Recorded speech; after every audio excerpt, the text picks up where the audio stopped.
దానికి గర్వపడతా ఉన్నాయి. ఈరోజు ప్రతి వాడలో ఉన్న ఆయన విగ్రహం అనగాని వర్గాలకు నిరంతరం కూడా ధైర్యాన్ని ఇస్తుంది, శక్తినిస్తుంది, అండనిస్తుంది, ఒక మహాశక్తిగా తోడుగా నిలబడుకుంది. చదువుకునేందుకు వీలు లేదని తరతరాలుగా కూడా అణిచివేసిన వర్గాలలో తాను జన్మించి చదువుకునేందుకు మాకు మాత్రమే హక్కుంది అని చెప్పి అనుకునే వర్గాల కన్నా కూడా, వాళ్ళందరికన్నా కూడా ఇంకా గొప్పగా చదువుకున్న ఓ విద్యా విప్లవం అంబేద్కర్ గారు. ఆయన బడిలో చదువుకుంటా ఉన్న రోజుల్లో ఆయన దళితుడు కాబట్టి తన తరగతి గదిలో మంచినీరు తాగాలంటే ఆ గదిలో ఉన్న కుండలో నుంచి గ్లాస్ ముంచుకొని నీరు తాగడానికి వీల్లేదట.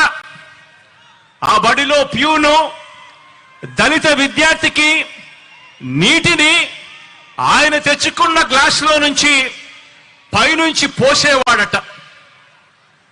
ఒకసారి అంబేద్కర్ గారు ఆయన చెప్పిన మాటలు ఒకసారి వింటే, బడికి ఏ రోజైనా కూడా ప్యూన్ రాకపోతే ఆ రోజు నాకు తాగడానికి మంచినీళ్లు కూడా లేనట్టే అని చెప్పి అనే మాటలు ఒక్కొక్కసారి బాధ కలిగిస్తాయి.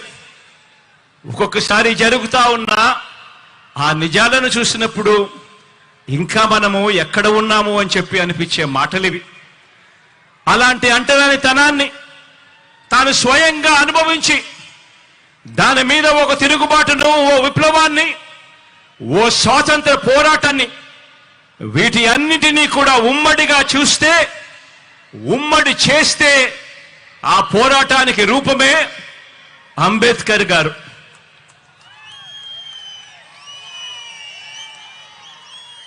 అటువంటి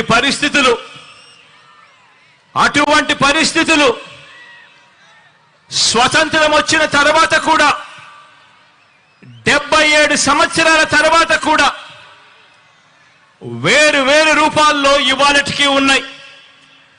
అంటరానితనం రూపం మార్చుకుంది అంతే.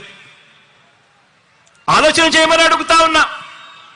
అంటరానితనం అంటే కేవలం ఫలానా వ్యక్తుల్ని కేవలం భౌతికంగా ముట్టుకోకూడదు, దూరం పెట్టడం మాత్రమే అంటరానితనం కాదు. అంటరానితనం అంటే పేదలు ఏ బడిలో చదువుకుంటున్నారో ఆ గవర్నమెంట్ బడిని పాడు పెట్టడం కూడా రూపం మార్చుకున్న అంటరానితనమే అని చెప్పి నేను ఈ సందర్భంగా తెలియజేస్తా ఉన్నాను.